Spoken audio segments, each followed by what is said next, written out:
Good morning, everyone. This week on Morning Manna, we're going to take a look into what is one of the most famous chapters in all of the Bible, Romans 8. Let's look at a couple of verses today. I'm reading from the New American Standard, the NAS. Verse 1, Therefore, now there is no condemnation to those who are in Christ Jesus. I mean, we could stop right there. I'm not going to stop in between reading, most of these verses, but man, we could camp right there for a while. Aren't you thankful that there's no condemnation for those who are in Christ Jesus? It continues, verse 2, For the law of the Spirit of life in Christ Jesus has set you free from the law of sin and death. For what the law could not do, weak as it was through the flesh, God did, sending his own Son in the likeness of sinful flesh as an offering for sin.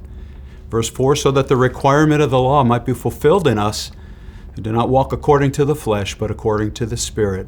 And this is such an amazing chapter. It begins with us recognizing the fact that it was impossible to fulfill the requirements of the law in order to earn our salvation. For what the law could not do, the Spirit of life in Christ Jesus can do in you. What an amazing day it is to be alive, to not be under the law, but to be set free from the bondage of sin. This is the life that's ours in Christ Jesus. I remember an old preacher once saying, I sin as much as I want to.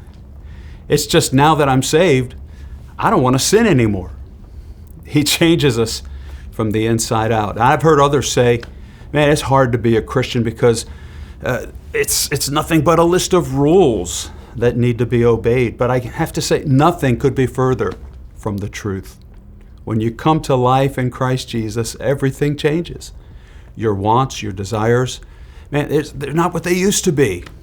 All things are becoming new and old things pass away. Thank God for this freedom that's ours in Christ. It's not a freedom to sin recklessly, no. Quite the contrary.